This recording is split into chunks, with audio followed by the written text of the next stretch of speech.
Good evening, Free Enterprise fans. This is Commander Leonhardt. I'm here with Vatasia, and we're bringing you a race out of Tonberry Group. Rumblefish at 2-0 is taking on Mechalink, who is 1-0. Absolutely. This is going to be a super hype race. Rumblefish with a win is in to the table stage. So a lot of pressure is on him. Right now, Mechalink also has the possibility to win out as well. So they're both fighting for a place in the table despite already being 2-0 and 1-0 right now. A lot on the line here. Yep. And we've got an interesting set of objectives, and to start this one off, we have a Cecil start, which is much spicier with vanilla agility on. And we've got, as our objectives, rescuing the hostage on Mount Hobbs and defeating the waterfall boss, open overworld. But the third objective is the dreaded Masamune altar. Yeah, this could be a real interesting flag set. Two flags we can take care of almost right away. You might want to get a little bit of gear before you take on the Waterfall Boss or Hobbs, but two very, very early accessible spots. So, it's a race to either two key items or your Darkness Crystal, and then it's just a straightway shot to the moon. This could be either a really long race or a really, really, really short race. Could definitely go either way. Just pretty straightforward from seeing these objectives what you're about. You're going to want that Darkness Crystal, because that's probably going to be better than forging. And if it were me, I'd be looking to take a peek at that Masamune altar as soon as reasonably possible. You hate to walk all the way down there and find nothing, but if it's something free, like either the Baron or Kaipo guards or even King Queen Evelyn, then you hate to stay away from it for too long. Yeah, I think that would be kind of the first play that I would do as well. Just checking, because on the off chance that it's a free fight, you want to be able to do that. Oh, but man, this is going to be a quick one. The big question that I have here is, how what's the grind going to be to get you up to a level where you're even within reason of taking on Threemus? We might see, depending on how things play out, we might see some really low percent strats coming out from both of these runners. That's a good point, Vatasia. There are several strats that don't require you to grind all the way up to traditional Z levels, and objectives like this definitely open the door for those possibilities.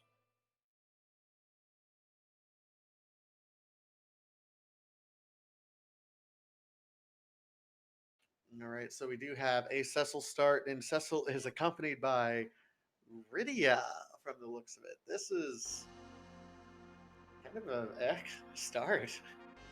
So not only is this Team Kaipo with Cecil and Rydia, but we have a Sand Ruby giving us a reason to come by the Desert Oasis.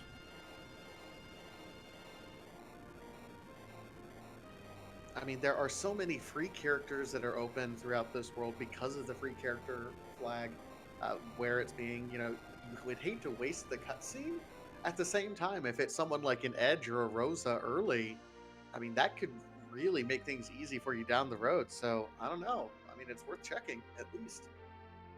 All right, I feel like you have to take a peek. I think you get a little bit of early looting done, maybe in Watery Pass and or Damsian Castle. And then you duck into Kaipo and do a little bit of shopping and take care of that at the same time as peeking. But we'll see how our runners choose to tackle it.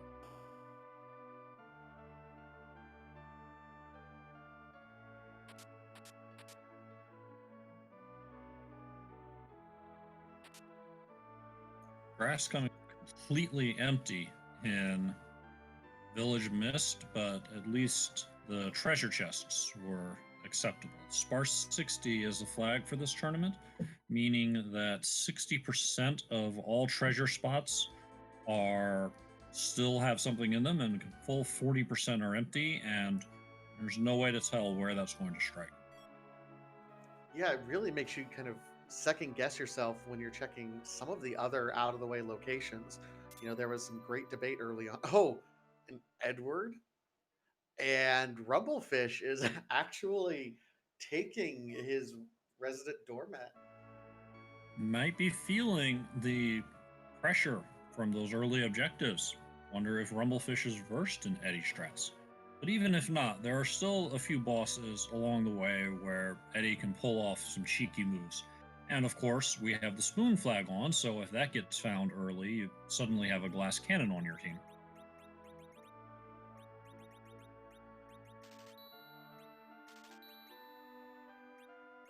Mechalink making his way over to Hobbs and learns Cockatrice for Rydia.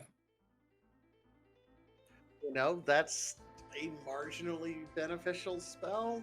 Not exactly what you want to see, but hey, it has its uses. You'd be surprised. A cockatrice can do some damage to some of the non-boss flags bosses that we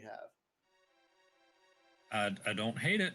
One of the non-boss bit people that come to mind that can be rude in certain spots are dark imps. They can be very stabby in certain locations, and being able to pick one of them off quickly can be very helpful. Absolutely, it makes say dark imps. The key place that I look at them for something like cockatrice would be in the Fey March, for example, in the King or Queen locations. That can taking out a third of the imps in your first round like that can absolutely make the difference between life and death in a fight like that at lower levels. Yeah, 100% agree. Mechalink's gone into the watery pass and finds Edward there and chooses to leave him behind, so presumably he's not going to be too impressed by the Sand Ruby character either. Meanwhile, Rumblefish has made their way into the sandy pit, and we have the deadly poison of the gauntlet here. This isn't a bad spot for the gauntlet. It's not great because you're kind of hoping for a quick win, something that you can throw that big bomb that you pick up earlier to just get a quick kill on a boss. This is going to be a much more difficult fight for, a level 10 Dark Knight Cecil, a level 5 Edward, and a level 1 Rydia. Might be rough getting through this entire gauntlet here. Yeah, you just hate the time sink because here we see Eddie has already gone into hiding. Rydia, with her 30 hit points, didn't last long, and sure, Arboreus will get you through one fight. You still have plenty more to go after. Yeah, I doubt we have that many items. Yeah, we have a big bomb. I see a Thor Rage as well. But I mean, again, that's only 3 fights. The rest of it, is just going to be all work on Cecil at that point. And with Rydia down, she's not benefiting from the experience from all of these fights either. Well, Mechalink is being a little bit more thorough and is blessed with our local punch mage.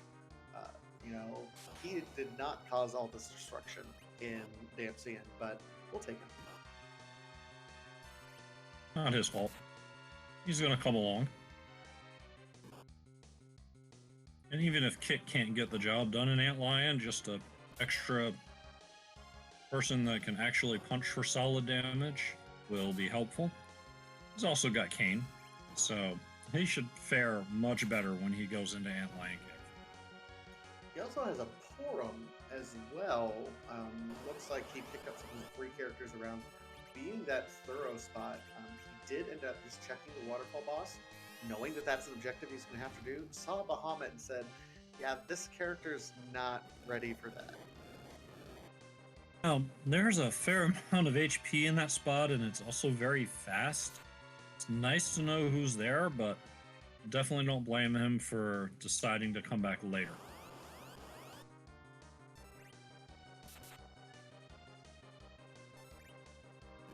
Well, the good news is Sid. The potentially bad news is the Sparkle here. We're going to find out what's on Hobbs shortly. Hobbs appears to be a Sid, and hello, Wyvern. So we got a couple of dragons that are blocking off the bosses we thought were going to be free and done in the first 10 minutes. I'm really great at our foresight here. I gave up trying to predict a long time ago. But the reward for the gauntlet is a pass.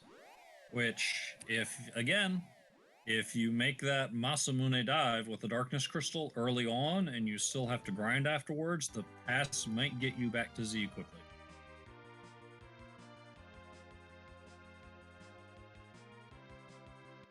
Meanwhile, it's going to be Mechalink's turn. He's on his way down into the Antlion. Is going to be slightly better off. He'll have his Yang back, I think, because he reset out picking up his Sid.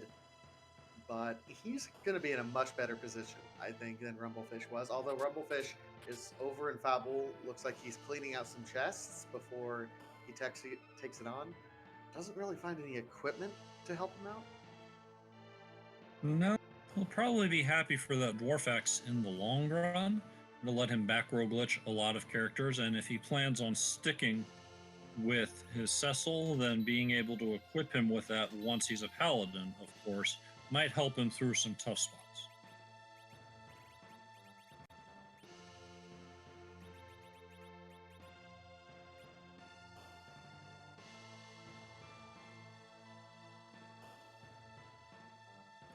Alright, in the meantime, Mechalink is going to start his gauntlet fight.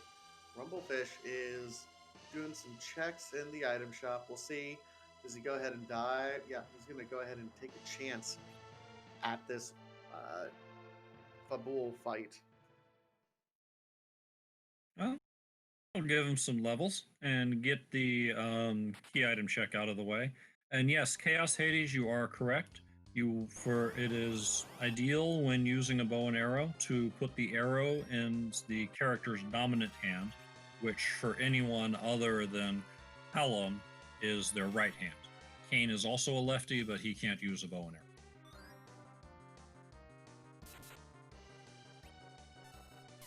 This is a really interesting spot for our CPU. Now, Rydia,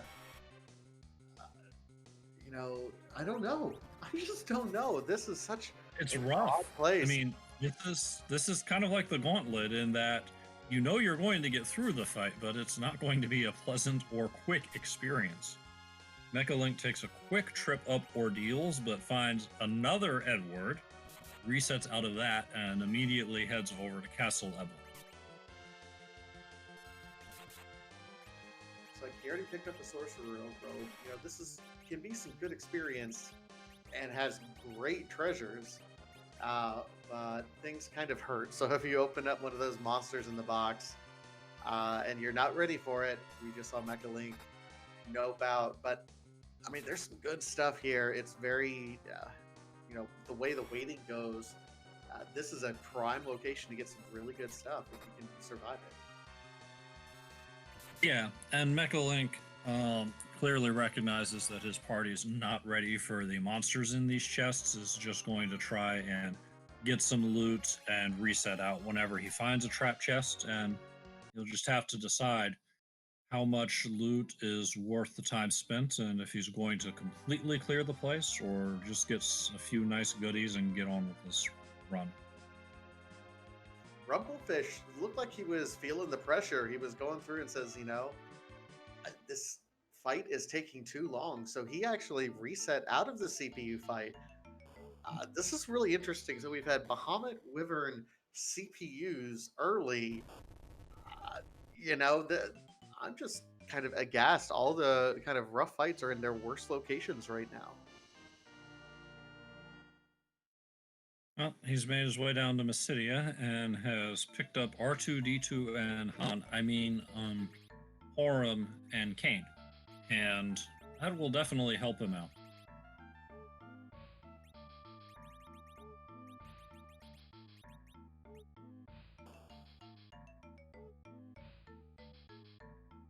Apparently, Kane shot first.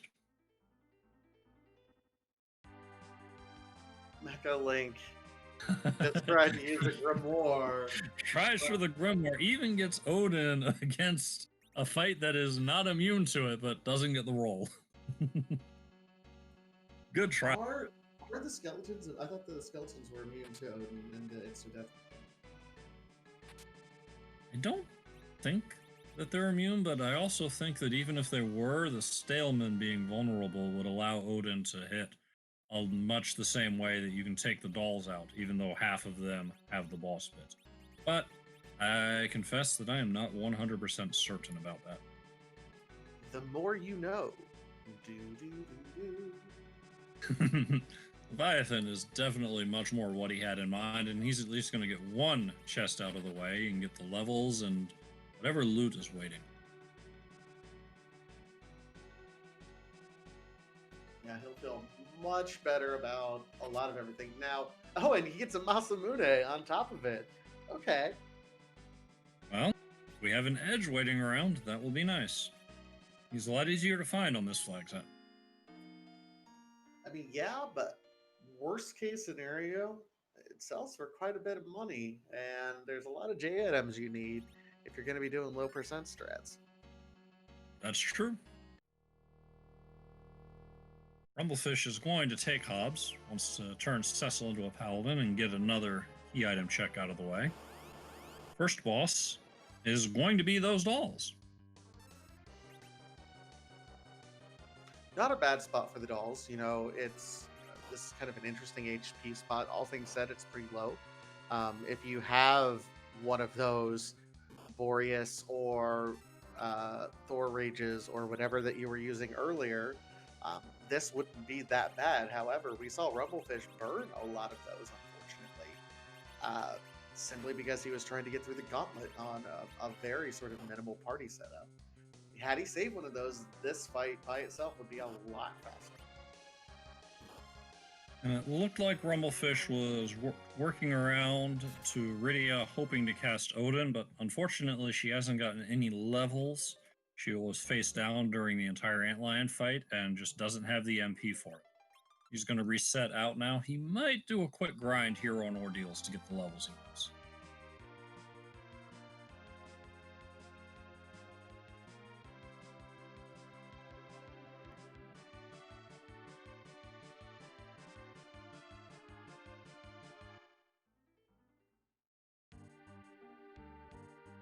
We're having a little bit of a cranky overworld, as you brought up. Nothing that on the face of it looks like it's too much of a roadblock the way that a few rude bosses could be, but definitely enough to give runners pause and have to think about the most effective way to work through this.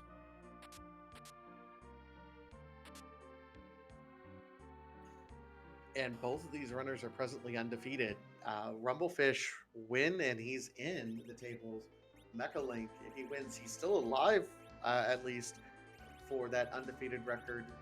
We'll still need to play his match against our last runner in the Tonberry group, Karant, who Karant was in chat earlier. I hope Karant's also watching this.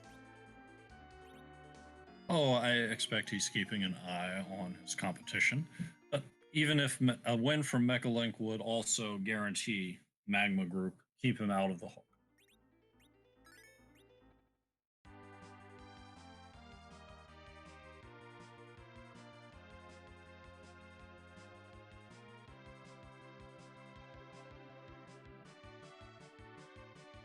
We've got runners doubling back on themselves. I'd like to thank Groundfire for handling the tracking. It's been a little dull for him at the moment, but I'm sure it's going to pick up soon. Neobari, thank you for handling the restreams and rolling us up something that had a very interesting start. Randomania, thank you for helping out by hosting with us. We've got many more races than we could possibly fit onto our own channel, so we greatly appreciate having partner channels to work with. And Mechalink and Rumblefish, thank you for agreeing to be restreamed and to putting on a show for us.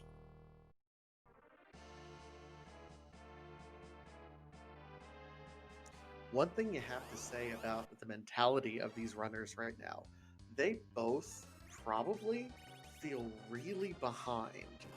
You know, they've both kind of stumbled over. They've taken their time. They've run into some kind of rough bosses for both of them, and they both reset out of areas. This is kind of a setup where kind of you can't help but feel behind, no matter how nasty the seed's been, because you can't help but think the other guy got through this no problem and didn't have to reset out and didn't have to do all that other thing. So they're both going to be playing, I think, with a certain sense of urgency at this point in time, and we'll see if that forces them to make any decisions that maybe they wouldn't normally make because of that kind of really horrible start that we had. That's a good point, Vitasia, and I completely agree. I can't imagine as a runner either of these to feel that good about their current situation. Mechalink might feel a bit better now, having worked through that CPU and found a magma key. That's fantastic to see right now. His party still isn't great. You still might be a little bit tempted to go and get that Cecil transformed up here on Mount Ordeals, because why not? If you're planning on having a Cecil, unless you're gonna run away, and we have a plague fight in the back attack. No. There are a few fights that are rude in this back attack spot, and Plague is definitely on that list. You can see there that the mirror image count gets all the way from 10 to 6 before you even get a chance to respond. All right, all you other runners in chat, raise your hand if this is just grounds for ditching Cecil immediately. Like, there's no motivation whatsoever to even try to get Cecil now. As far as I mean, I love the Paladin, but at this point, you went through dolls, you found a back attack Plague. I'm definitely thinking, that Eddie in the water you passed doesn't sound so bad now.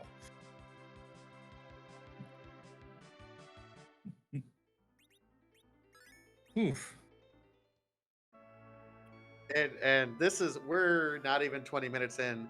We got the pass in Antlion Cave, and we got the magma key in Fabul Defend. That's it. Those are the only 2 key item checks we've gotten in 20 minutes. This is insane.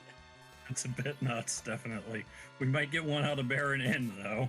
Rumblefish might take Twin Forum here at this point. That will give him access to Twin Magic, and given the relative struggles this party's having with putting out damage, that's not a shabby thing to have. Mechalink does end up finding Bacchus wines at Dwarf Castle, so we have some dwarf wine available for us. If we're so inclined to run Zerker strats in this particular seed. And a tiara hanging out just in the pot in the back of the castle, which is the best thing you can find if you're going to keep your Iridia.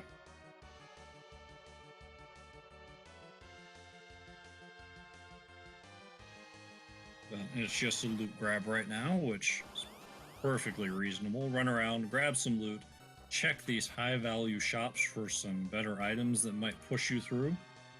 Oh, and we've got a Vanilla Karate Man in Baron Inn. Shame we don't have a Paladin.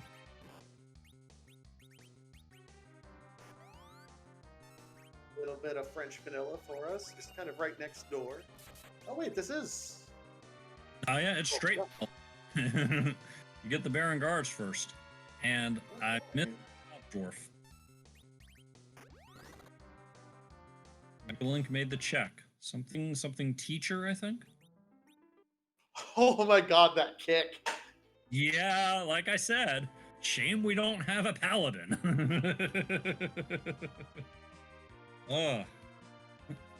Retired school teacher, maybe? I'm not sure. It went by so fast, I really could not swear to it.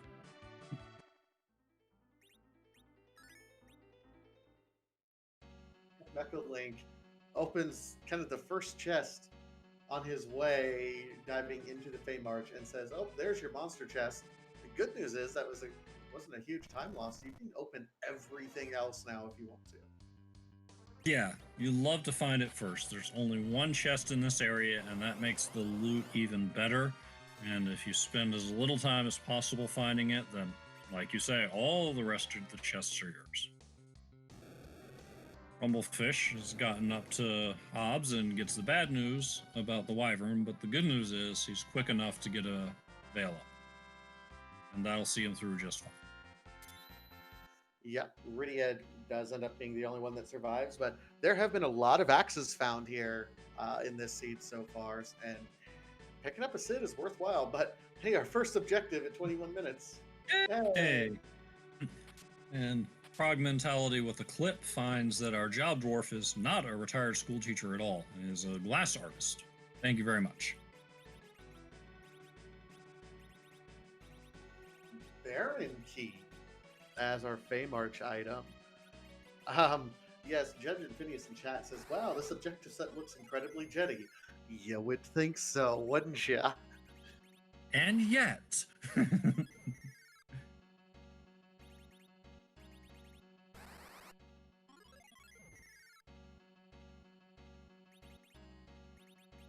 a stained glass artist.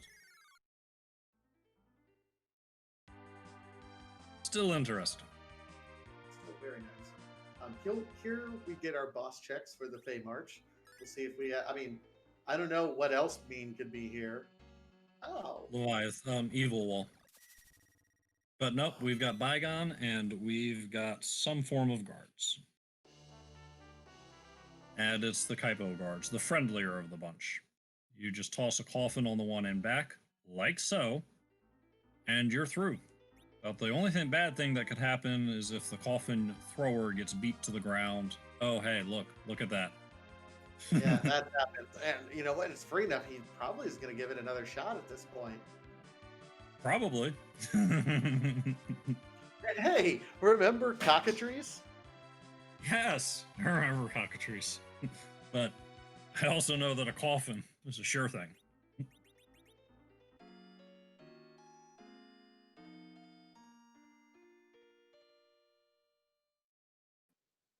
Yep, there goes our coffin thrower again. Bam. Might be worth, given the damage they're putting out, what does it look like? About 200 to 300. Might be worth just healing up first. There we go. That way he can actually take a shot and is much more likely to land that coffin. To satisfy. Why not wait for them to hit first and then throw a coffin? That could work. It also could be that this spot is so fast that if you wait, then while you're queuing up the coffin, you're just going to get round 2 in the face. I don't think healing up is going to matter. I think it's a one-shot regardless. Yeah. Oh, yep. Shows how good I was seeing those numbers. Oh, we have a successful Odin on the Stalemen and Skulls on the left side. Well, that's learning something. I was wrong. Does Mechalink have a cursed ring? If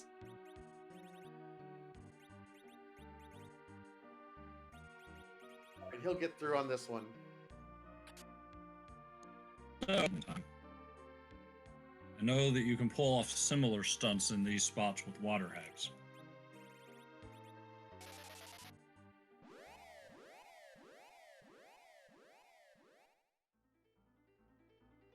But there we go. Pulls it off with the coffin just fine, and for anyone that didn't know, we're about to see what happens when soldiers are lacking in orders from their officer. It's exactly what happens at Thanksgiving when you have to go over to your grandma's house when you're a kid and your older, meaner cousin keeps on grabbing you and saying, quit hitting yourself, quit hitting yourself. Yeah, that's exactly what's happening. Maybe that's oversharing.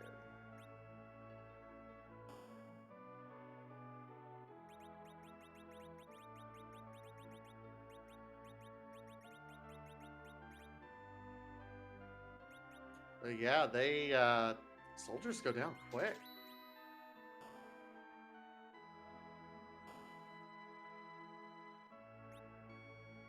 Let's see. Rumblefish, in the meantime, taking care of some of that overworld shopping. I didn't see him pick up that crystal sword, but I just now see it in his inventory. That's exciting. Meanwhile, an Excalibur over here for our Dark Knight Cecil, if Mechalink wants to give it a shot.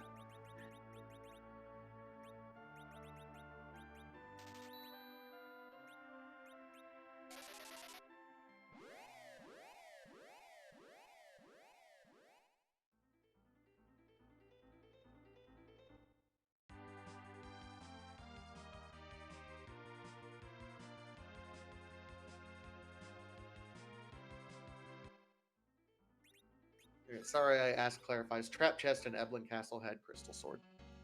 Ah, thank you.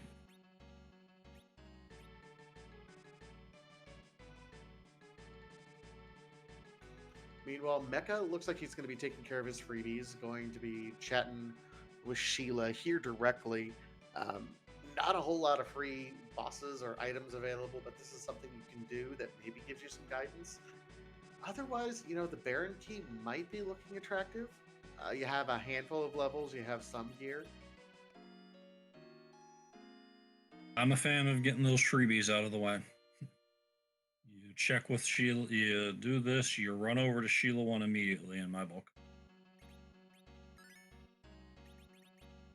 Yeah, level 20 for your characters. Yeah, I would absolutely be looking at, doing Baron Castle at this point to be easy, plus being able to go over and do your freebie Sheila.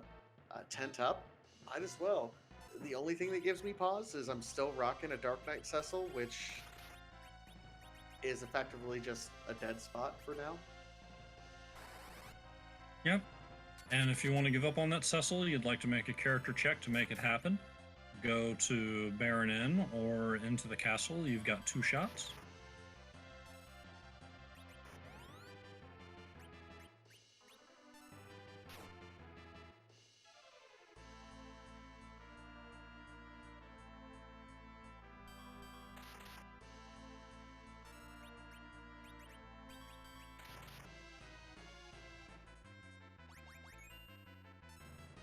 That count. Boom, boom, boom. Still got someone standing. Yeah, so he's going to be jumping and Your life. That life in there? life. Okay, we're good. We're probably good now. Got someone with a completely fresh count and just bring people up one at a time and get some damage in. Bacon Pie asking why hasn't Objective 4 been cleared? Bahamut's in there. And I think only Mechalink has peaked it, but even so, there's enough hit points in that location that our runners are just putting it off until they can knock it out efficiently.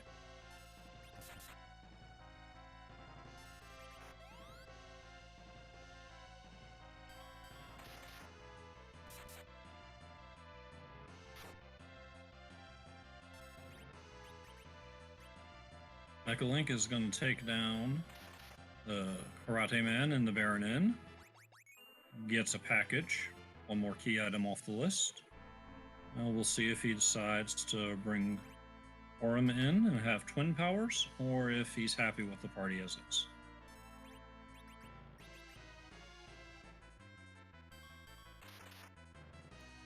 Yes, and Phineas, the Magma Key was at Fibble Gauntlet.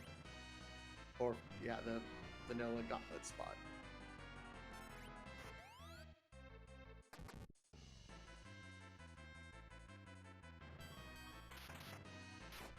Rumble's got life potions left. This could get a little spicy. We shall see. I mean, I'd be looking to get up Porum and taking advantage of having someone who can cast life. That could help.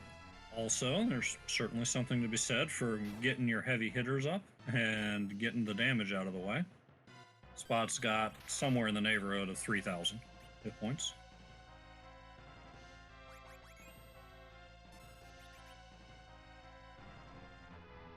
This speed at which they're counting down is just so fast. Oh my goodness. Well, and again, this is part of the issue with having Cecil around. The relative speed that the count comes down, in my limited experience, seems to be associated with the anchor speed. If I put a fast anchor in this spot, the numbers just fly down. So you don't have the option of getting a slow anchor unless you've got a curse string to slap on that Dark Knight. He gets through it. Wow. Very impressive fight, Rumblefish. Well done. Yeah, good job navigating a tough challenge. I imagine we'll see a save very quickly because I would not want to repeat that fight. No, not at all. And Mechalink's actually coming up here. He's still got his Cecil and has an Excalibur kind of waiting for him at this point. Oh, I guess Rumblefish did keep his Cecil as well, who has a Crystal Sword. So, And see, this is why I don't bother to predict the runners, because Rumblefish is just going to charge right in without a save. He says, I'm not afraid. Oh! All that talk about maybe we should leave ordeals alone? Well, yeah, so we're in go mode. have a darkness crystal. And you can have some leg as a treat.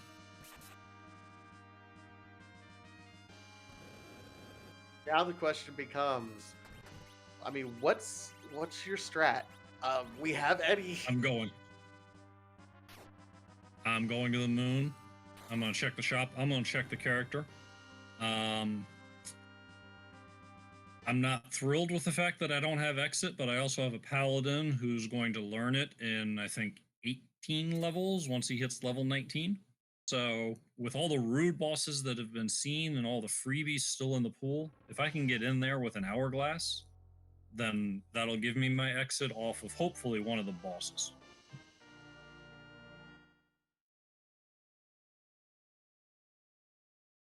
But I want to know what that boss is at the Masamune altar first. Also, if the shops have hourglasses, I'm going to take care of that hairdryer chest before I make my dive. True, that can be quite a few levels very, very quickly there.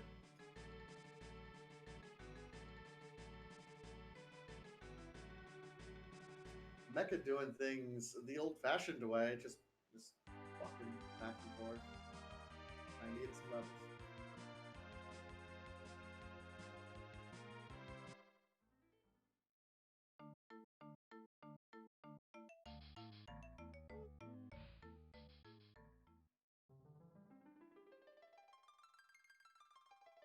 And you're right, Rumblefish is going straight to the moon. You know, check the shop, check the character.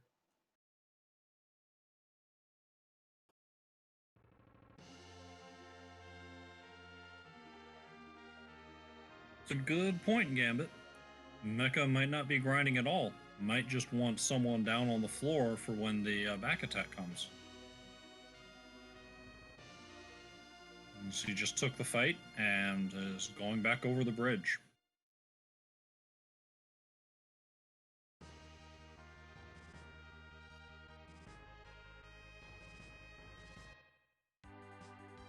True, Nits guy, he hasn't taken care of that objective yet. So, and here he is hopping into that airship, probably to do just that before heading to the moon.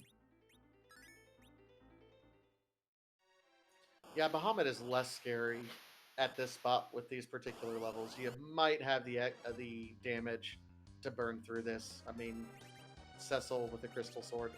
Yeah. Yeah, level 1 Cecil, crystal sword. This is over.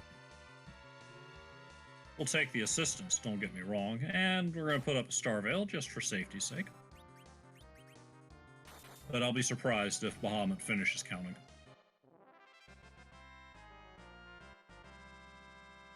Bam. Cecil says, knock, knock. Who's there?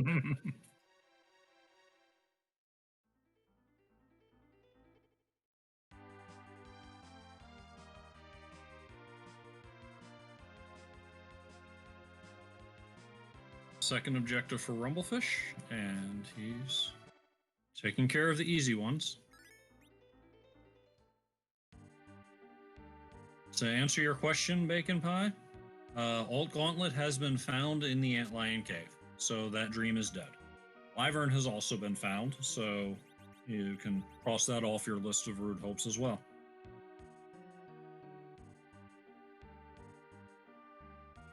So we have Mechalink with the pro strats. He got to reflect off when Plague casts his count. I think now he just has to get someone alive, and he wins. I think you're right.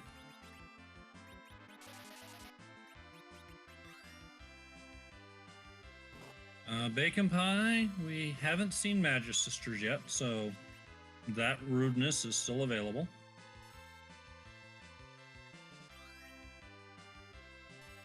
And there we see the count, and the Mechalink is through. Smoothly done, not a method of taking down Plague that you see every day. No, it's really he's not afraid. Clearly, I'm too cautious when I run.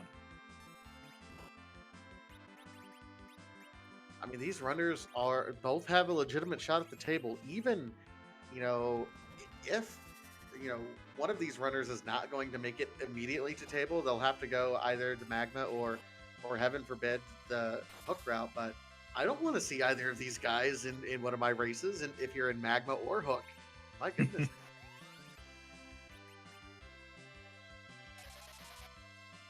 Well, if I'm gonna see them, they'll have to come into hook. Yeah, me too, buddy. Me too.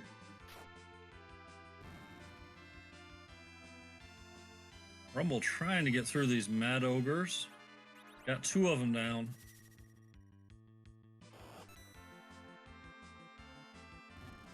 Cockatree swag. Yes. Nice. Get it done.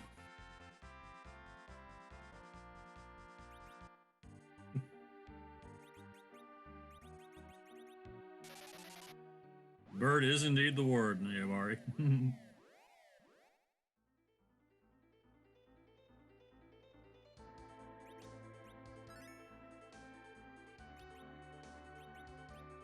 the meantime, Mechalink has received the Darkness Crystal, has a Paladin, and will probably be taking on the 2 objectives that were fated. Permission to officially change Tonberry group to Cockatrice group. Please and thank you. We'll go with that for a subtitle.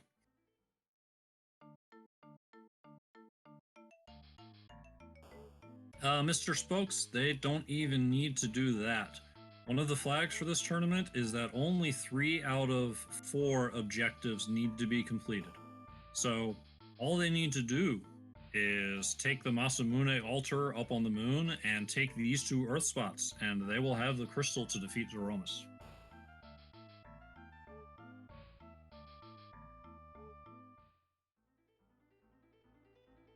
Yeah, the crystal is automatically awarded at the completion of the 3rd out of whatever 3 quests that you complete of the 4 that are available.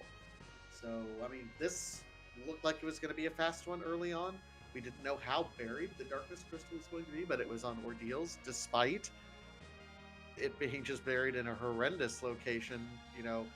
Plague at the back attack spot. We have a bad Wyvern, bad Bahamut just everywhere.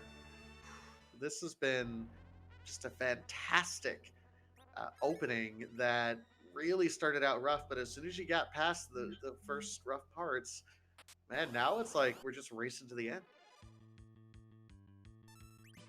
Yeah, this, as rude as this was to start, it certainly could have been a lot ruder. That Darkness Crystal could have been behind that Bygone and Asura. I know that that's a thing a lot of people would put off. We never saw what was in Dwarf Castle. And who knows? It looks like Rumblefish is taking a dive at these hair dryers, but without an hourglass, this can be tricky.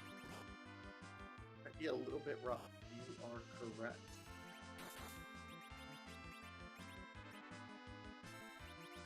But having those 4 shots go where they did is probably the best that he could hope for. He's going to zerk up his Cecil and get that crystal sword swinging, but I suspect his main play here is getting an Odin to hit. Odin has been doing work for Rumblefish, hasn't he? A lot of people will sell it quickly, and I can't blame them because it's very much a gamble using it, but it pays off when it hits.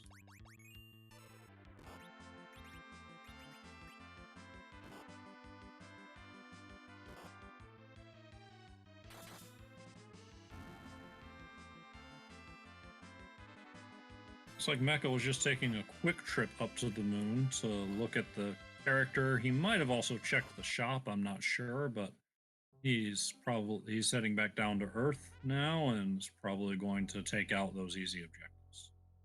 And Rumble Shop just had Cure 3s. Thank you, Groundflyer. Always ask your tracker. Rumblefish going for a third try.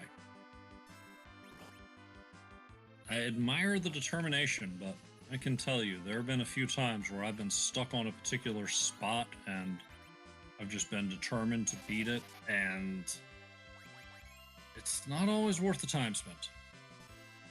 Hey, Mechalink does show us coffins in the Tomra item shop. So, I mean, that'll help us out.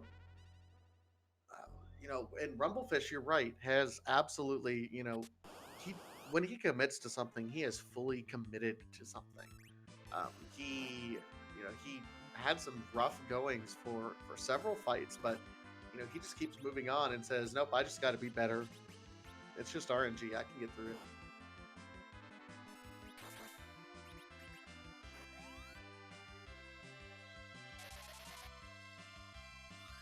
Definitely a fine point to judge as a runner, whether you're on the verge and you're going to get it next time, or if you just need to fold him and walk away.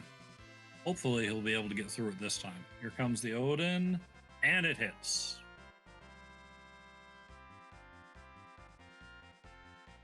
And that is a ton of levels. His Porum does learn exit as well, so he'll be able to save and then exit out. So I imagine we're going to get our Masamune altar check very quickly. And he's going to be happy with that Stardust Rod. That's going to make it easier for Odin to hit, and once some other spells start getting picked up, that'll make them more powerful too.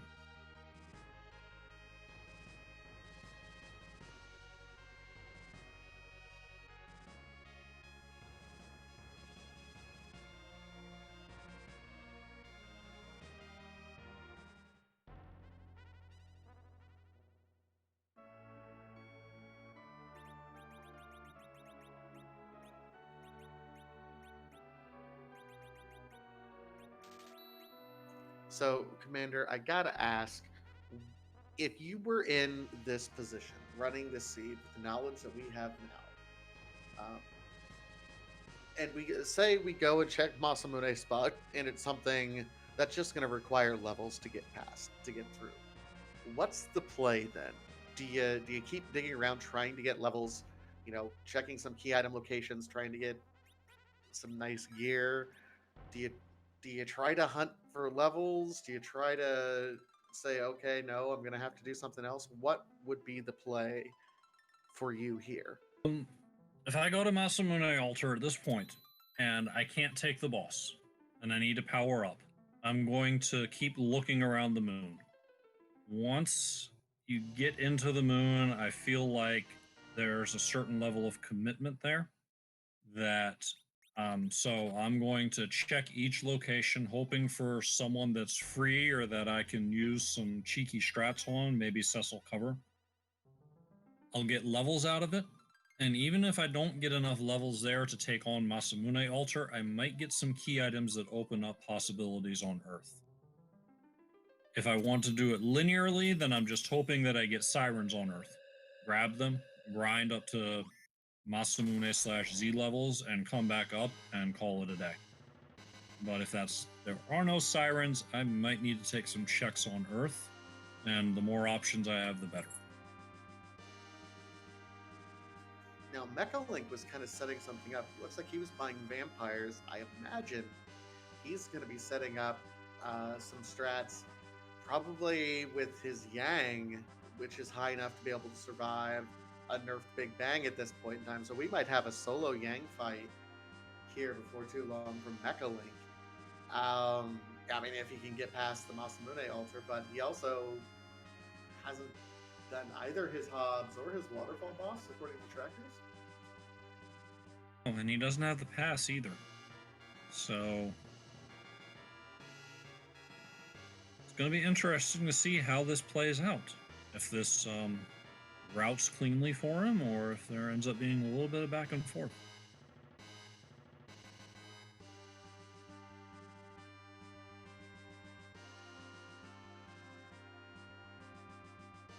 Both of our runners are making their way into the lunar core. Rumblefish likely giving us our first look.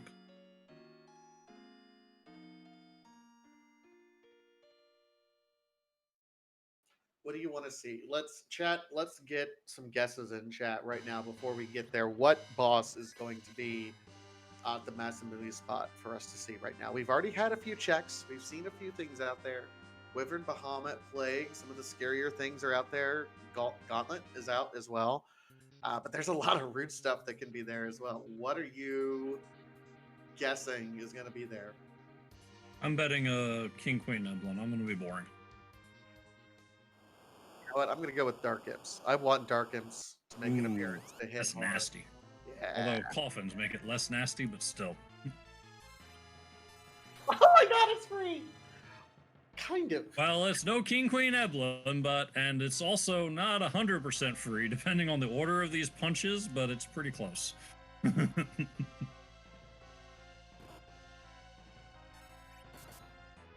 This is why you check your objectives, chat. Check your objectives. Because you never know. This is going to be a hard lesson for anyone. Check your objectives.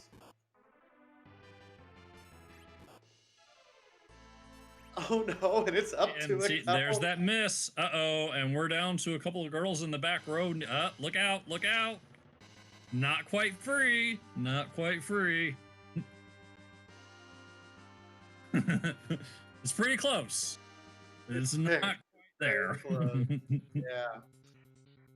You know, if you have a curse string, maybe throw it on your Cecil at this point in time. Try to slow this thing down a little bit. And I think also with Rydia, you cast a spell. 3 hits of any kind will get the job done. They don't have to be hits with weapons. But it's one thing to be sitting up here in the booth and have clarity of mind, and it's another thing to have a second when the boss appears to figure out what's up. And Mechalink gets through. Oh my. All the levels. Such lovely levels. We're going to look at the item. That was required. Nice.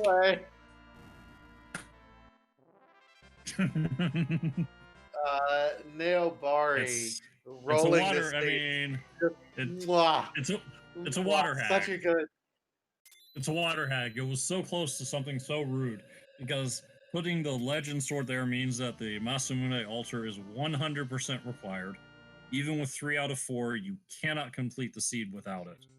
If that had been a brutal boss, this could have kept us here for a long, long while. But Rumblefish has the crystal, and Mechalink is a couple of earth mosses away from the same. Yeah, here's the thing. I saw Mechalink buying a bunch of vampires, trying to set up for those strats. I didn't see any star veils. Like, I don't know if we just haven't done item shop hunting yet. But, I mean, star veils are going to be kind of required for these low-level strats. And I just don't know if we've seen a shop yet.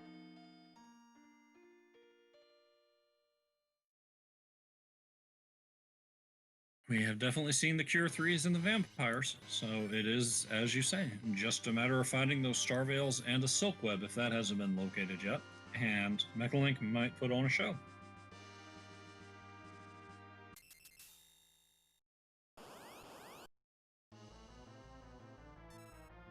Rumblefish opting for the Moon Boss grind, which isn't a bad option at all if you can get through them. Every boss you take down makes you a little tougher and makes it easier to handle the other ones. But Antlion at Ribbon is not what anyone's going to call free. No, not by any stretch of the imagination. Neither is Octomom there. Octomom's a little better. I definitely would prefer an Octomom to anyone else. I see Blink on Porum. If you just weather the first few attacks and get in some shots, after 3 attacks, Octomom loses a tentacle, and then another tentacle is lost every other attack, and he gets slower and slower. You can get to a point where you slow him down and you're able to actually recover and get everyone standing. Casual Masamune in an unguarded chest. Welcome, Lunar Subterrane. This is a bit cheeky. I don't know, actually, if Rumblefish is deliberately looking for the trap encounters. There's a decent amount of XP for them. There are a lot of trap chests in here that can be pretty rude. This, however, is one of the kinder ones.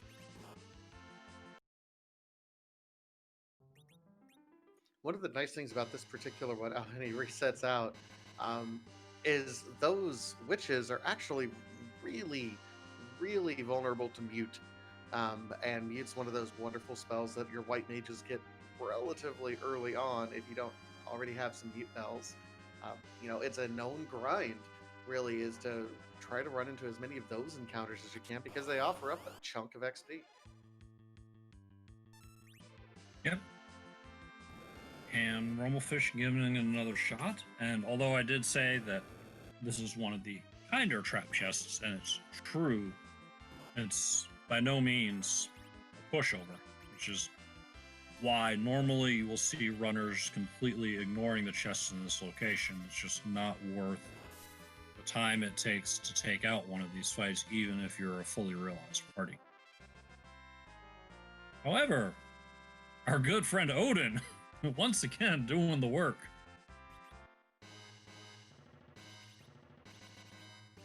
So look at this. Mechalink is actually selling off a lot of it. Like, he unequipped his Cecil from his Excalibur. I'm pretty sure he is going to sell it for the money because he found Star Veils. But man, he does not have a whole lot of cash right now. So he is liquidating his inventory to get the cash to buy the Star Veils. He's committing to these low percent strats. And there goes that Excal. And yeah, that is as clear a signal as you could ask for, that Mechalink is going to be showing off the low-level solo character strats. My only question is, well, and it's answered by all those vampires. I was wondering if his solo character meant Eddie, or if it meant a single person standing in front with a Star Veil, but those vampires suggest not Eddie. Yeah, I suspect he's going to have his Yang do it, because his Yang can, has the HP at the lower levels to be able to survive at least a nerf Big Bang. It's going to take some timing, though. Like, it's not going to be a free fight by any stretch. He's going to have to be very careful with everything that he does. Yeah, absolutely not. These strats definitely require that you know the timing, and that if you don't have Zeromus' script down cold, you at least need to know, when I see this, then I do this. And you need to do the right thing every time, or it's going to fall apart on you quickly. The worst part about this seed is that both runners know, like, they both had a horrible start. They both had to kind of reset out of some bad jumps, and Wyvern was in a really rude spot on Hobbs, and Bahamut, I think someone reset out of as well. And then you had, an Ant Lion Cave where you had the Fabul Gauntlet fighting with a level 10 under-equipped Cecil, a level 5 Edward, and a level 1 Rydia just wasn't cutting it. Like, this was a slow start, but as soon as everything opened up, it's like, boom, done, we're free. How quickly can you kill the boss now? I'm having whiplash a little bit. Right, and if I wanted to make a seed that would force low-level strats, if I were crafting it on purpose, this is pretty much what I would do. We have a Darkness Crystal, excuse me, but we don't have Weak. We don't really have the sort of giant killing and anti-giant gear that I'd want for a Mac Giant grind. We don't have an edge to steal Sirens, and we haven't seen Sirens at any shop either. That really sharply limits your grind options and makes going after these low-level strats much more attractive. these are the kind of strats that honestly we're going to see a lot more of these strats the further we get into this tournament. You know, the table flags are going to be even a little bit meaner than these are. They're going to make you commit to, you know, your party relatively early on. And the way everything is set up, you know, I imagine we're going to see a lot of these kind of low level strats with, you know, our punch mage taking vampires up to zero mass or Eddie strats. We're going to see those more frequently. So if you haven't already, guys, learn them. Just be expected to have to know how to do it. And even if you never end up doing it, it's just always good to have another tool in your toolbox, another option to tackle a situation with. Because Rumble, it looks like, isn't going for this option and is instead going after moon bosses. And when you've got a crystal sword on a paladin, yes, it's helpful that you don't have to level him up as much to get the job done, but you've still got to find a way. And this seed just isn't offering much in the way of options. Golbez in kind of a rude spot in the Murasame spot as well. So the boss grind is not going quite how Rumblefish wanted it to. No, moon bosses are. That's certainly not one of the soft spots. That's one of the tougher ones. But moon bosses, as a general rule, are going to have a lot of hit points for parties of this level and a lot of speed. And Golbez not messing around at all when he said, let's end this. Spells just coming out fast and furious, and away it goes. Zyrak in chat asks, where's the Magma Key at? It was at Fabul defend Fabul spot. Yeah,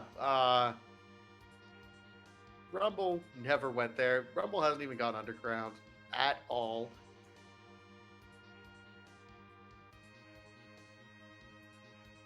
Chat asking what's needed. The list I was given for these strats suggests 16 vampires, 20 star veils, and a stack of 10 cure 3s, and 1 solo. However, that might be out of date, or might be more than is strictly necessary. So, Commander Leonhardt, my good friend, there's a question being asked in chat. I wonder, you know, they're using some weird foreign script language. Can you help translate for me? Perhaps they're confused about the last letter of the alphabet. No. They would like to know whose butt is being kicked tonight. Whose butt, indeed. One of the many great and fantastic things about the free enterprise community, not only is the music that we didn't get to hear randomized, but also the Threemus sprite when he unveils his last and frightening form is randomized as well. All the stats are the same, his moveset is the same, but we just want to know whose butt we're going to kick.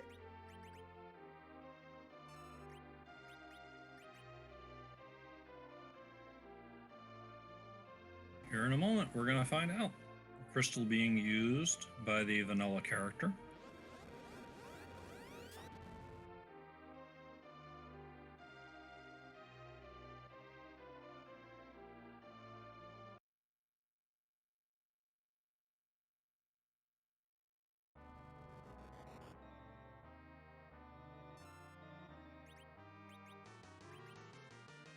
M. Bisonmus.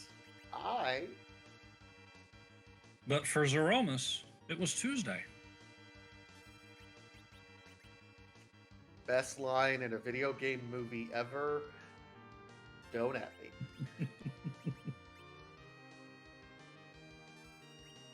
And we're going to get underway.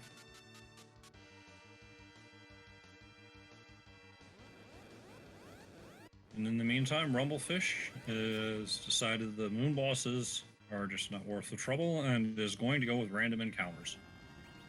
Definitely another respectable option when you just don't have much choices.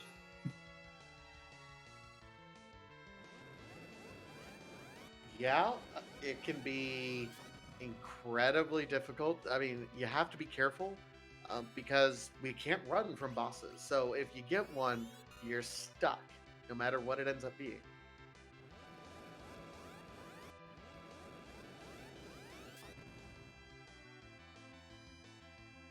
Mechalink doing work, getting a lot of great nuke reflex right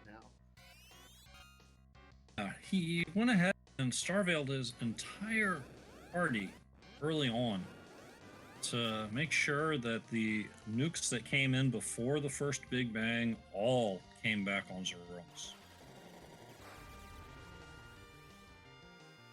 This is a great strat, and it's actually, I imagine he could have up to 3 party members really survive this. Yeah. And sure enough, 3 of them survive.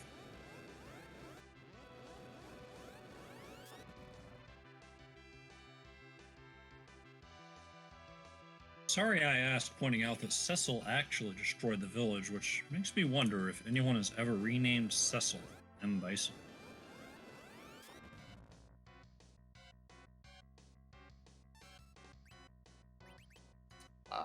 There's absolutely the character limit for it, so maybe.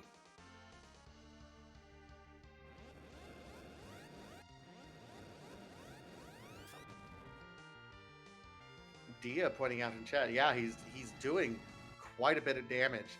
This is a much faster fight than we originally anticipated. He's doing work right now on M. Bison Miss, getting lots of reflex off. I mean, he's got a relatively low level Cecil with a curse string on. So, I mean, his agility's got to be 1 or close to it. Yeah, absolutely. Everyone's going to be at RA1 here. Have seen a shake, and I don't think... Oh, wait, no, never mind. We've seen a shake. There have been plenty of vampires that have come in the meantime. And the nerfed Big Bang is going to drop that Cecil, but we still have 2 standing. But the only other thing he has to worry about, and worry is in quotes here, is to make sure that he doesn't cause the refill. That when he gets to the point where Zeromus would hit the refill script, he switches over to using the crystal to trigger the counter moves. That refill script point is where exactly, so we know what to keep track of in terms of the HP count? A, I don't know exactly, but someone in chat does. And B, I haven't been counting the damage on Mecha. I want to say it's somewhere between 30 and 40,000, but definitely do not quote me on that. Part of me wanted to say it was like 60,000 for some reason, but I'm just like you. I'm not entirely sure, which is why my rant about learning these low-level strats was as much to myself as it was to everyone else in the audience. Right. And the reason my list has 16 vampires on it is that, at least for somebody running this solo, 16 vampires plus counter nukes is supposed to be right around the spot where you're in danger of tripping the refill, and that way you just have that built-in counter to say it's time to stop using vampires because, oh hey, I'm out of it. If you come with more than that, then you just need to make a note, okay, I've used 16.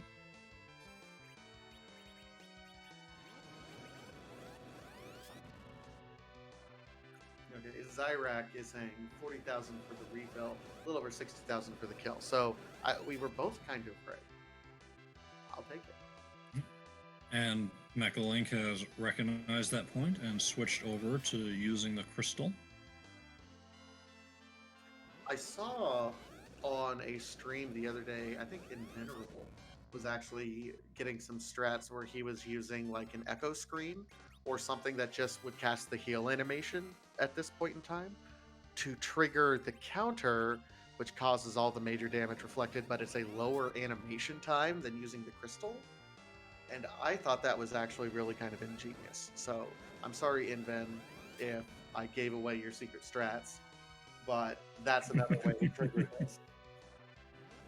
Save you a few seconds, but any magical effect is going to trigger the counter nuke, and that's what you're after.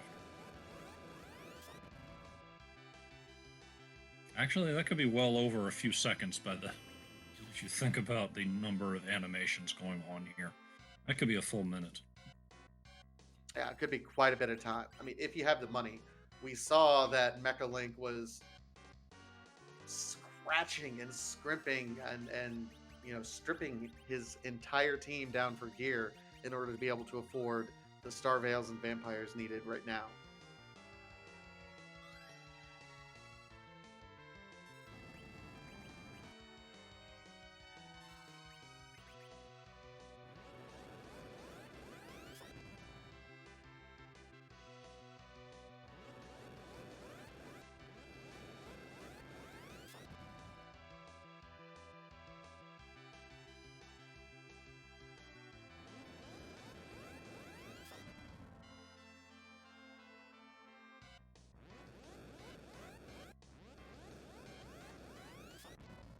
Meanwhile, Rumblefish is continuing his grind.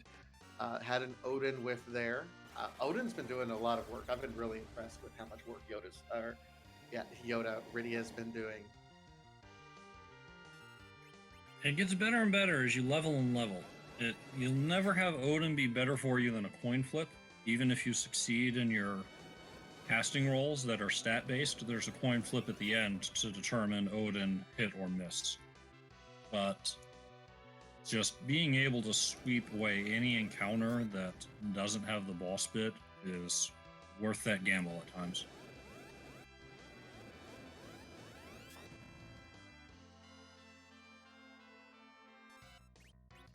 Yeah, Mechalink is now at the point where he's got to be very cautious.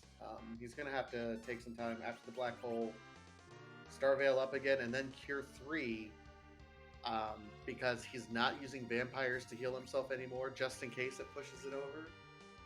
So he's got to be real careful, get his Cure 3s out, and just be really deliberate about when he uses the crystal to do any sort of damage to it and evasiveness. Yeah, and this is really the only part that's going to be a little bit time pressure for him. That's also part of why he's on Battle Speed 3. Got to put the Veils back up, you've got to get the Cure 3s on, and you've got to get a crystal out there in time to nerf the next Big Bang, but he's done so, and is right back on track. Meanwhile, Rumblefish has found the dreaded double red dragon chest, the worst trap chest in the lunar subterrane, and leaves that alone pretty quickly.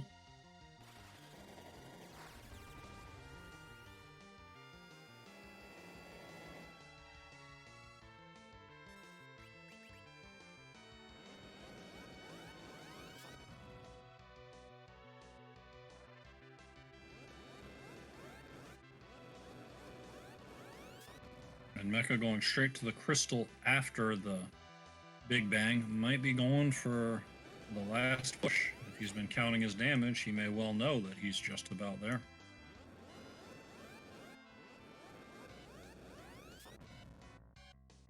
Counting damage is probably the most difficult part about all of this. Gotta be careful. Yep, there's the black holes.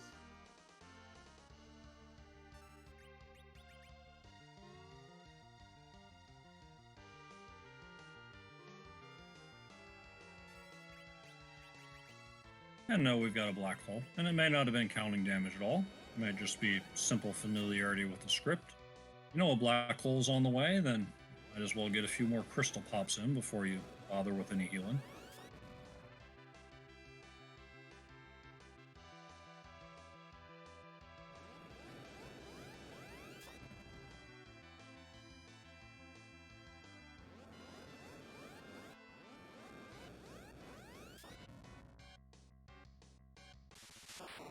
And he's not healing up. So there it is. Shake and rumble. Didn't see a flash because I think he has some settings turned on, but GG's Mechalink. One heck of a race. does win. Looks like he finishes with an official race time of 1:12 and 8 seconds. GG's to Mechalink. Moving on to 2-0. Hope still alive for table stage. That'll put Rumblefish at 2-1 into the Magma Key phase. What a race! Ooh. Very well done by Mechalink, showing off low-level Z strat in a grind, in a seed rather, where grind options were extremely limited, and being able to pull this kind of strat off absolutely pays off. It did here for them, and he moves on to 2-0. Congratulations. And we're joined here by Mechalink for an interview. An interview? That's wild. Jeez, Congratulations. Well done. Oh, thank you. Thank you. So let's talk about let's start with the first 20 minutes of this seed, which we thought was going to go by just kind of as a breeze. Hey, we go to Mount Hobbs, and hey, we'll go kill the waterfall boss. No sweat, right? 1 second. My Discord is routing audio to the wrong place. Okay, that should fix it. So yeah, we kind of want to start with asking you about the first 20 minutes of the seed, because it was just kind of nasty, wasn't Oh yeah, it? no, that was. I mean, I saw the two characters and I was like, okay, low power. Okay, great. Kane and a white mage. We're building up. Eddie. Sid behind Wyvern. Eddie. Hi, Eddie. Exactly. Hi, Eddie. Bye, Eddie. And so at that point, it was like, okay, right, like we're in bad shape, right? So so I had a grimoire, right? Like I knew I had that option, and so I went to Eblon because the gear was good. You know, didn't get what I wanted out of the grimoire that I cracked, but got a lot of good defensive gear, a lot of options there that allowed me to kind of claw my way through what I really needed to kill. And then, but first, of course, we run into more rude bosses, including CPU at Fabul for some godforsaken reason. But once that was down, and it's like, okay, oh, magma key, nice. So loot the underground, no sirens.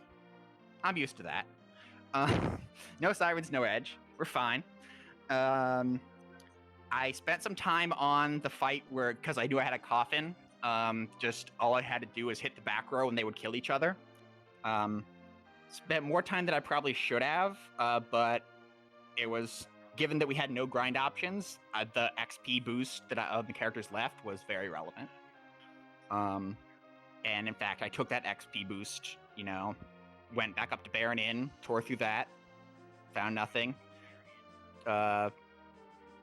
Checked Sheila Moonveil, and then tore through ordeals with the levels that I'd gotten. Right. Plague got me because I didn't have any kamikazes, hadn't seen any yet. So turn on your encounters, get somebody dead, try it again. And even then, I was like, okay, like these objectives could be jetty, right? Like, so I was thinking around, like, okay, right, like what is my kind of low level strats? Because I'd been practicing that in the last week, ever since Silverfire's race. And even specifically this 2-person strat that I did.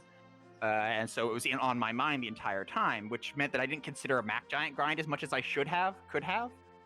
And that might have been a mistake. I realized that once I kind of mentally committed to this, well, Mac Giant might have been on the table here. Anyway, so yeah. Then, right, like once I, Darkness Crystal, then I was like, okay, go up to the moon, second Yang. I'm like, okay, right, like we don't need Riddy anymore.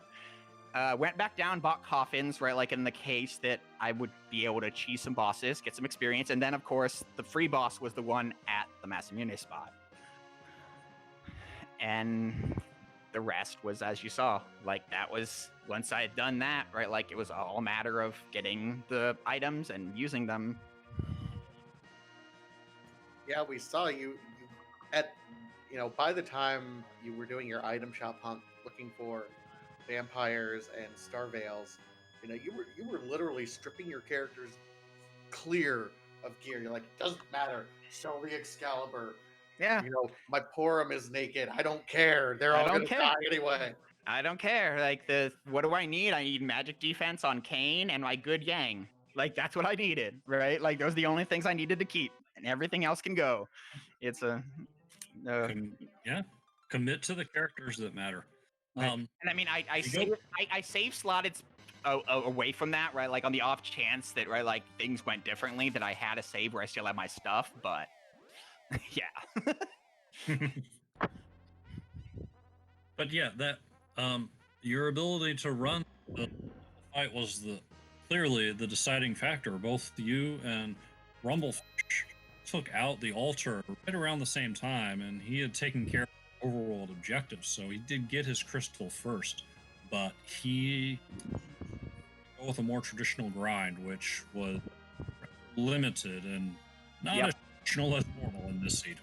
No, that was a definite problem. And yeah, I saw that he had like the pass, and so so I assumed he did different things than I did, right? But yeah, there was no grind option, right? Like the only option was maybe a Mac Giant. I didn't see a Thunderclaw, right? Like maybe there was one somewhere, but I didn't see it, right? Like we had 2 Yangs, an optional Sid, right? Like a Mac Giant grind was probably on the table somehow, right? It just wasn't what was on my mind, right? Like I hadn't been practicing a Mac Giant grind. I've been practicing vampires. So I saw the vampires clearly. That makes sense. In the meantime, your stream is now just getting music. Mm. Theon's theme from Final Fantasy IV. I'm going to listen to this.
To that. Thank you for showing us the music. It's always nice to be able to double check on that. Mm-hmm. And I wanted to show the spoiler log first, just because this becomes a VOD. The record is there, right? Like somebody might ask the question, where were the items? Well, now it's on video. Yep, absolutely. Can't play what might have been without seeing that. Mm-hmm. But yeah, like I said, I've been practicing this, right? Like we start with the baseline Zilch 1-person, right? Like strats. And I heard that you thought that this would be that slow, right? Like you were thinking this would be slower than it was, right? Like, but that's kind of the low level battle speed 3 strat, right? But after some tweaking, right? Like we managed to find a timing that was, managed to let you just throw out more vampires, right? Like in the Zilch strat, you don't get a vampire after the Big Bang, right? Like you don't have your queue up, right? Like you don't have an action window up, so you can't squeeze one in there. So you get 2 more actions there, right? Like by having 2 characters, plus the fact that you're doing double characters, right? Like, so it speeds you up, if you can do it, right? Like it gives you, right? Like 2 more, it gives you, twice as many actions and then 2 more on top of that. Right, so it really, right, like it just slots cleanly into Battle Speed 3 after some testing, and so that's kind of where we ended up. I didn't know if I have to break that out today, but yeah, that is what it is.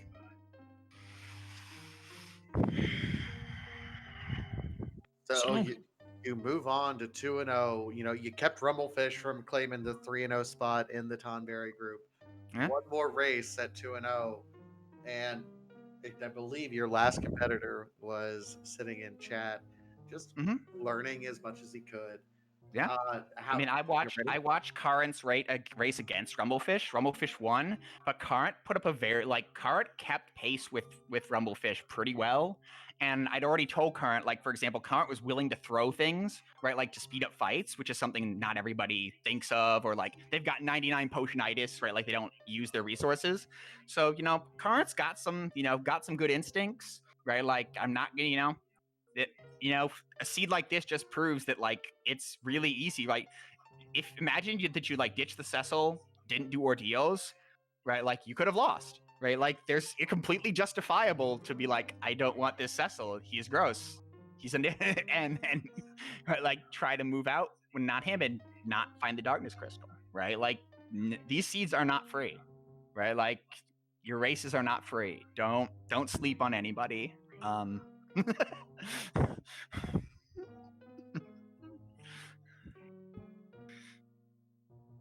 Yeah. No, and that can be said for kind of the whole tournament. You know, there's no free races anywhere. You know, there are some groups that we talk about being a little bit more stacked than the others because we recognize all the names, but this is like, you know, any given race, someone can pull off an upset. Yeah, I mean, that's what makes it exciting. If we wanted to play a game where everybody knew what would happen, we'd play chess, right? Like, we're playing randomizers, not chess here. True.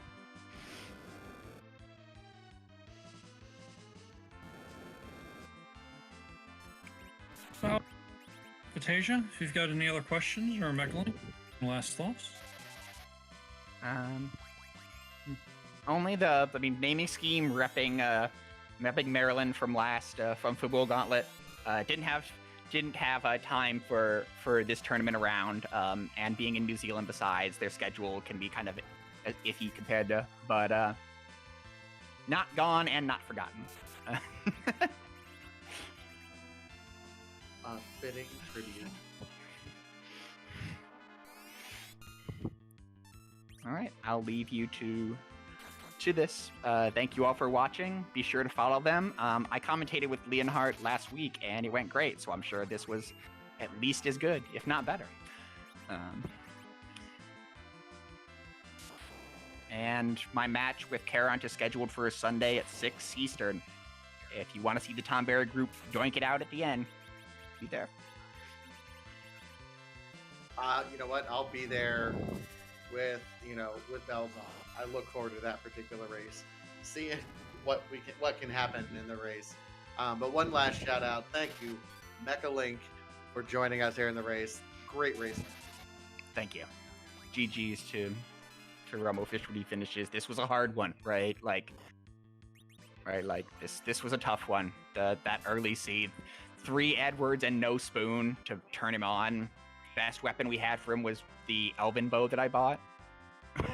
Like, even if you tried to use Eddie, this was not a pretty seed. Absolutely not. Maybe not fun, but entertaining. I mean, it's fun in its own way, but it's not easy. Not easy. All right. So one last GG's Mechalink. If you like what you saw from him, go ahead and give him a follow here on Twitch. Meanwhile, it does look like Rumblefish is getting close to the end of his grind. I mean, he's kind of doing vanilla, like just random encounter grind up and getting a fair bit of levels. Yeah, he's at the mid-40s, and the good news with this sort of thing is that as you get going in it, it starts going faster and faster because you're actually able to knock down the fights in short order. Well, and he's still got Rydia on Odin duty. It's like, hey, let's get some quick free fights here. Sure. I mean, take the swing. End it now if you can. Plus, as she gets higher and higher level, you get closer and closer to that Odin just being a coin flip. Yeah, one. Rumblefish going. Go ahead. Go ahead. I was going to say Rumble is going to keep his Cecil dead for the remainder, level 44, kind of at that perfect agility spot for the rest of the team. What's going to be rough though is, he's got Porum and Rydia, two of the worst characters when it comes to HP growth. So he's not going to be relying full on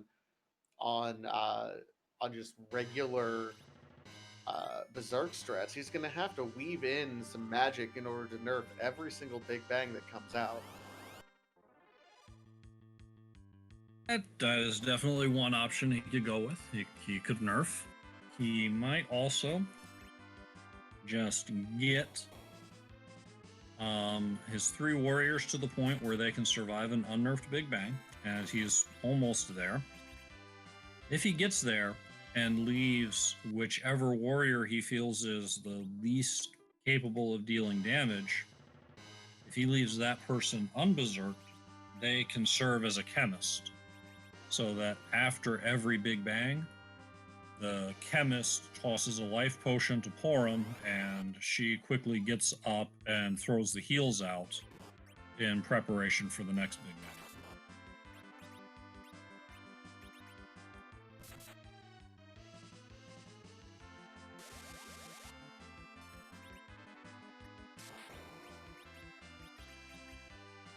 Tricker does have a tendency to hog the spotlight, constantly screaming at you, hey, have you considered using lightning? Have you considered using lightning? Personally, I look at the fact that the Tricker is a lying little imp who isn't really floating off the ground, and I'm fond of Quake. Really? He's not actually floating. Quake works on it. He's not floating. Quake works just fine. He is still weak to lightning. There are ways to lie while telling the literal truth. Or so I've heard.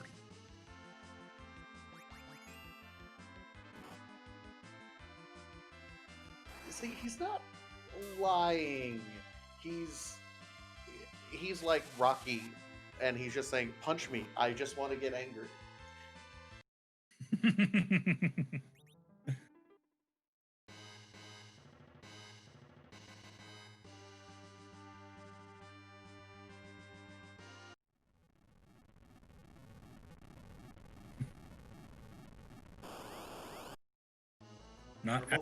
It looks like he's trying for these bosses again. That he's a little bit higher level, so they don't have to be free for him to be able to get through. Yeah, and at these levels, an Octomon can be taken down.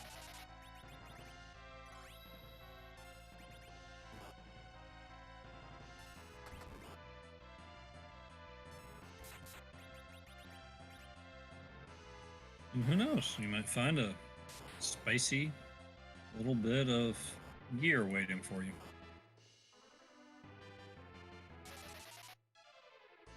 Manages to get an illusion off on Rydias and Porum, so that'll be nice for the folks that he really wants to stay alive for this.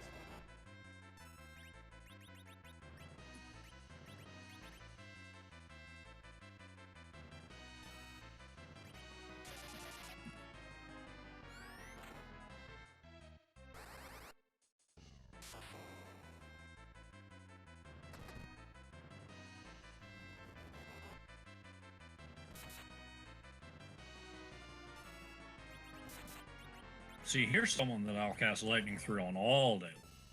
Oh, absolutely. Almost all nights. You gotta wonder how he's coming up from, the ground and not water. Moon cheese. It's phasing through the moon, or Scala. I like it, Scala. Moon cheese, full of holes. That works. Headcanon accepted.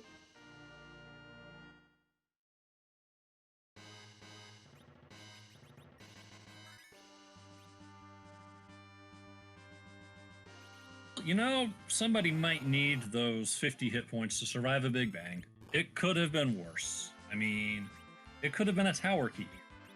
Oh, this isn't good. He did not turn encounters back off. Unless he turned them back on to gain some more levels. Well, either way, he's not healed up.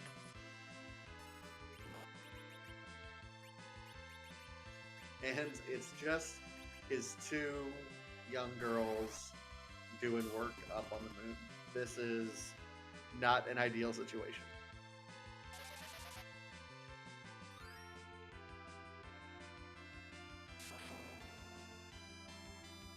Ice is nice.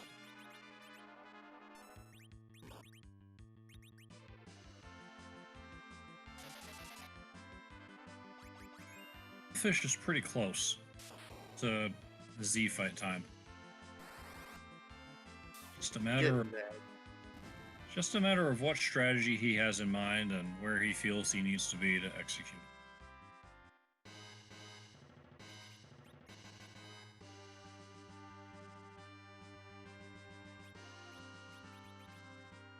All right.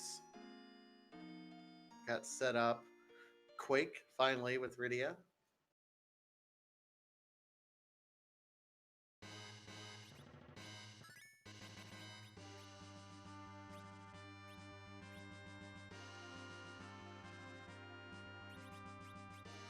Preston suggests not done leveling yet.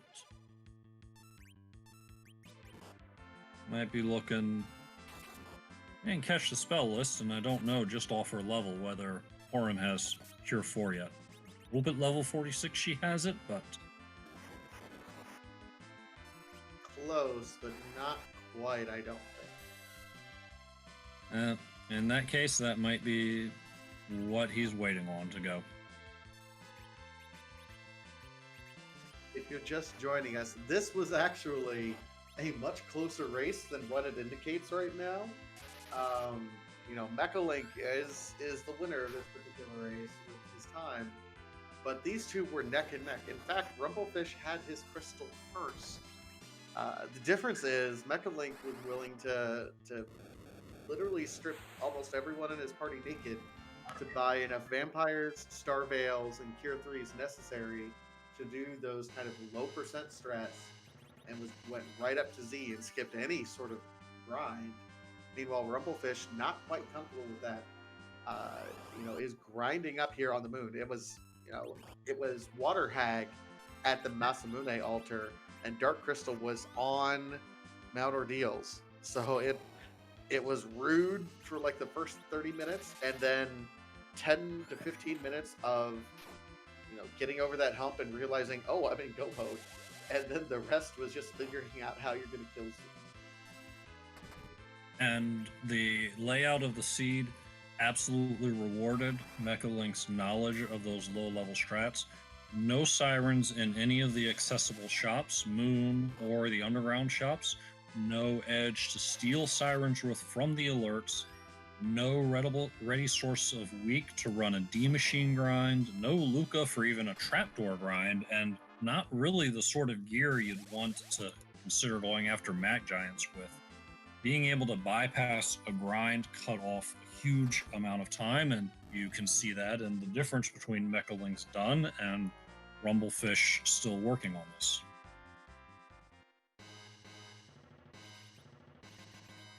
Yeah, and even then, I don't know if there was a much faster way, because the grind, just being able to dodge the grind, yeah, the fight itself was a little long. He was able to get his opening round on Zeramuth was actually fantastic. He had 3 characters able to survive the first big bang after getting a bunch of reflected nukes off, which really, I would say that it probably cut a good 3-4 minutes off that fight. His opening round, just getting that many vampires and reflected nukes off with his whole party. Yeah, it was very well done, and it's the first time I've seen it done that way. I saw Zilch's tutorial where it was done with one character, but seeing how much it picked up with multiple characters on initially and after the first big bang was quite impressive.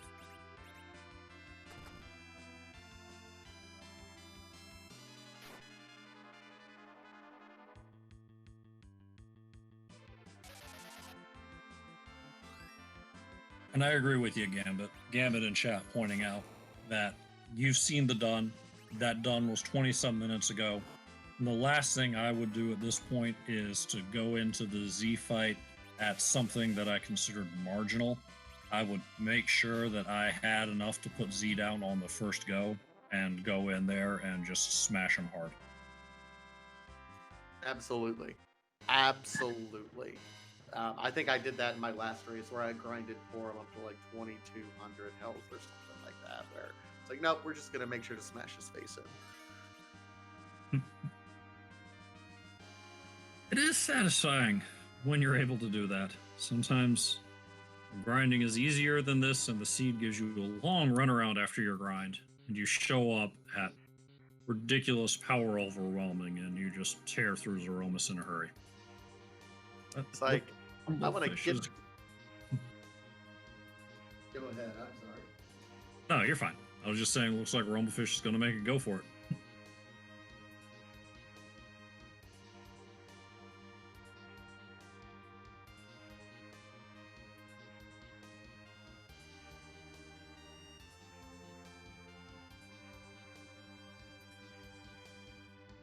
I think the most difficult thing about, the setting things up the way it is, and one of the important reasons to learn a lot of those low level strats is, the grind time that it takes, the time investment to grind up when we only have, what is it, 1, 2, 3, 4, 5 key items. We have 10 key items before you get the double XP, but wow, it's only 5 key items. It's like, yeah, you're not going to look for those key items because there's no guarantee your next 5 checks are going to be key items to get you that double XP afterwards. You could take a long, long time trying to get to 10.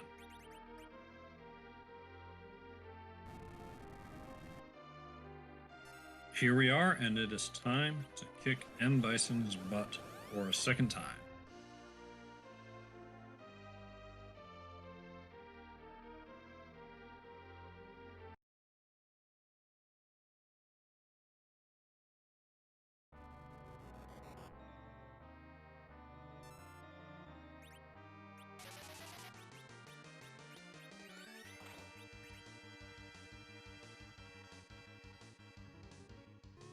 And for Rumble, it's probably going to come down to either one of two things. Well-timed nerf to keep his Porum standing, or having a chemist on revive duty the moment a unnerfed Big Bang comes through.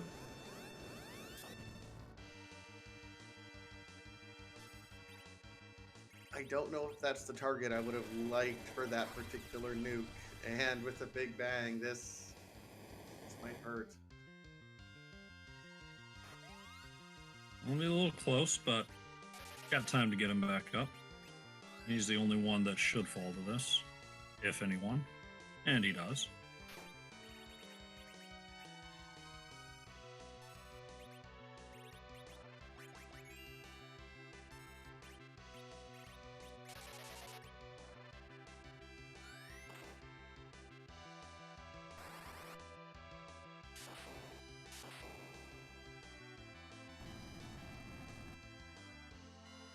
Rumble flying through these menus, though.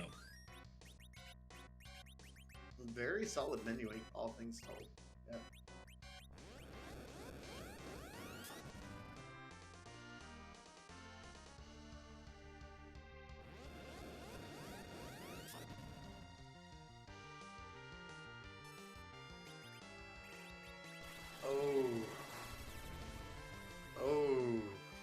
That was...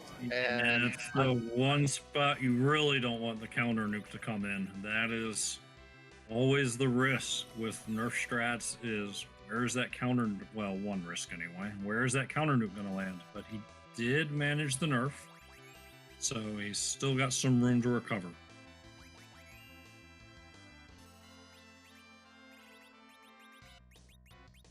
I mean, at this point, Sid could almost survive the...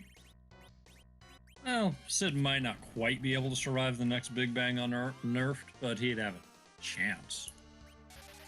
Here's the problem, that shake just went out. I don't know if he's going to get... he's casting kind of a desperate virus. I don't know if he's going to get a chance to actually nerf this though. It might not, but Cure 4 comes out. Sid to full will survive an unnerfed Big Bang. There's no question about that. Unless, of course, he were to take a counter nuke and fail the nerf. There's always that. Instead, it's Cecil that takes it. So this Big Bang will not be putting him on the ground.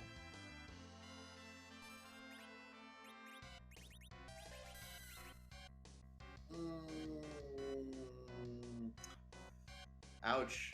And that is not a nerf. If that nuke had hit Sid instead of Cecil, we'd have a wipe. And we're looking close, and there it is.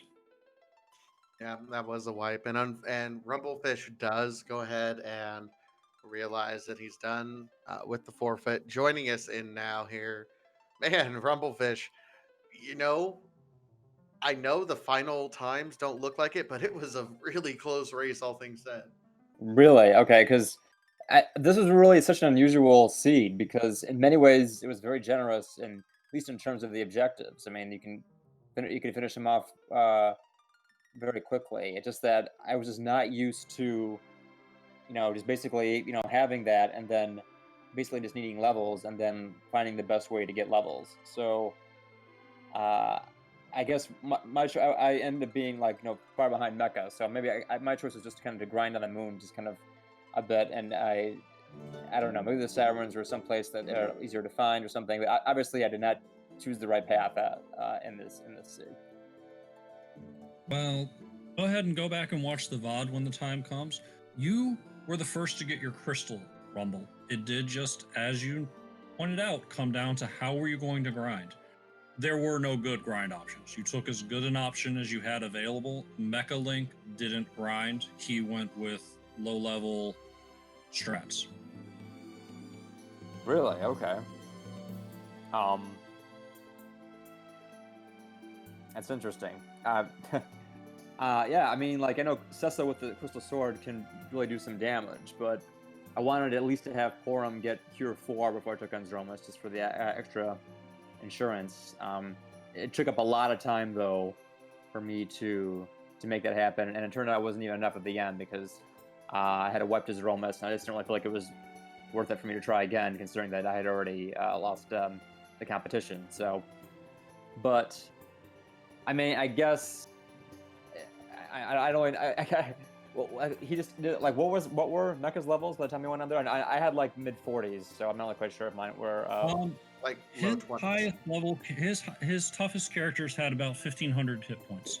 If you're not familiar with the strats, just watch what he did. In summary, you put veils on your people, you throw vampires at Zeromus and get him to eat counter nukes over and over. Oh, okay. Clear the refill, and then you start doing the same thing with crystals, and you just cure 3 people at that point since you're no longer vampire healing. Well, that would be a way to do it that I'm not familiar with. Well, this is a great one to get a tutorial on. I mean, it was pretty textbook, honestly. Yeah, and that, like I said, that's the only difference between you guys. You had your crystal burst, and you were on the moon already, kind of ready to go. So he actually, even when he got his crystal, he hadn't done the other 2 objectives, so he had to go back down to the moon, kind of collect everything in order to be able to do his thing. Then he had to go back up because he never got the pass. Well, okay. Well, this would be something for me to. This is a learning experience. Now, I'll just check it as that. It's a really tough learning experience. Best learning experiences are, but pick this up and have that, look it over, have it in your pocket for when Magma Group comes along, because sure, it's not likely that you're going to come across this situation where you don't have a good grind, but as we saw here, it can happen. Yeah. I mean, that just kind of shows really how awesome the randomizer is, because you can throw all sorts of different strategy situations at you that some might be a little less common than others. You gotta. And sometimes the problem is trying to, get all the objectives completed, because they take you all over the place. And sometimes the problem is finding a way to cure yourself when you get to Zromas, or sometimes the problem is in this case, the grind issue. But so I mean that is at the end of the day what makes the randomizer a lot of fun, because this is really it's very different every time that each seed is different, and if you are just watching this tournament and happen to see Final Fantasy IV for Enterprise, you should check it out just for that reason.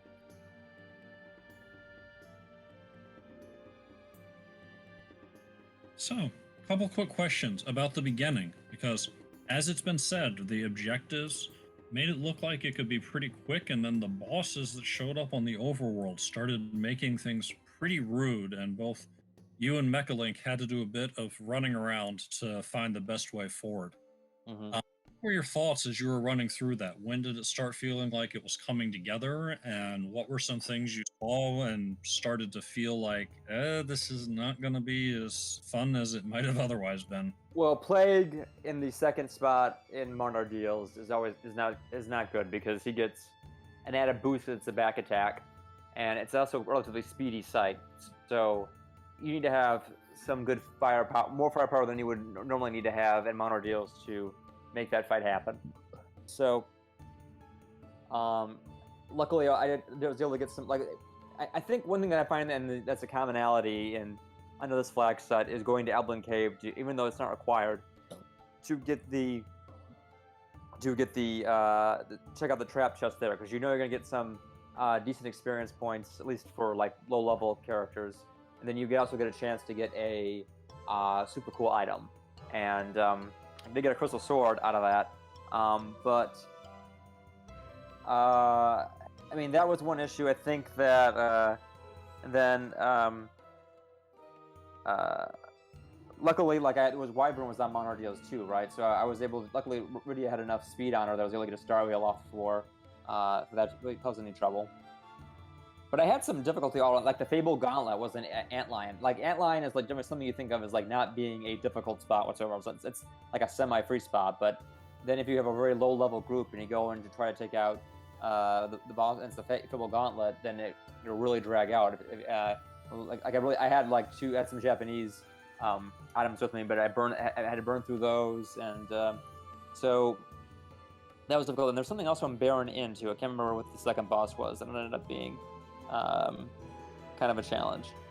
But then then the CPU at Fable Gauntlet. If you don't have like a good, you have to, if you don't have the right makeup, then that fight can be surprisingly difficult, because you don't have the exact, and everything I tried to hit it with was missing because my characters were so low level. So yeah, this was like not a very fun seed at the front. I mean, but once you, and then it was so weird in that way, because once you got going, it really you could get your objectives cleared very quickly, and then all of a sudden you're like, okay, well here's Roma. So it's like kind of like stop, go, and stop, go, basically.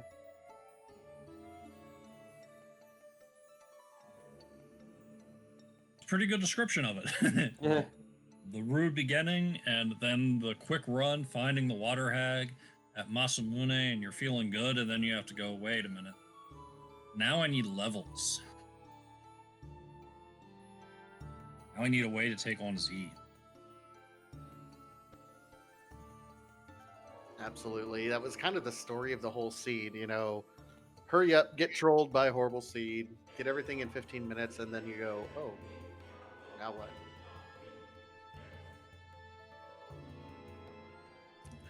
But I guess last question, so that puts you at 2-1 Rumblefish. You don't quite clear it to the tables, but you're in Magma route right now, which puts you kind of at the inside track in the next lane. Getting ready. Have you practiced any of the table flags that are coming in for this next round? I have not. I've been busy practicing these flags for this first round here. So I'll have to start, burnishing checking them out and seeing what the best way to go is. But this league, like overall, is really a lot of fun. I mean, the player, all the runners are just great peeps, and the Final Fantasy for Enterprise community is a great community. So it's always fun to get together with you guys and race it out. And it's always a pleasure having you. Rumblefish82, everyone. If you liked what you saw, go ahead and give him a follow here on Twitch. GG's one last time, Rumble. Thank you much. And with Oh. that, you know, that's our wonderful race. GG's once again to Mechalink. Do want to give one last shout out to Neo Bari and our tracker Ground Flyer, doing all the work behind the scenes, making us look good. And my co-com, Commander Leonhardt. You know, it's always a pleasure when I get to work with you, man. Thank you, Vitasia. It's a pleasure to work with you as well. Thanks again, Randomania, for hosting us. We've got another restreamed match on the way. This one's with another one of our partner channels, RPG Limit Break. So we're going to be sending you all over there to catch some more action.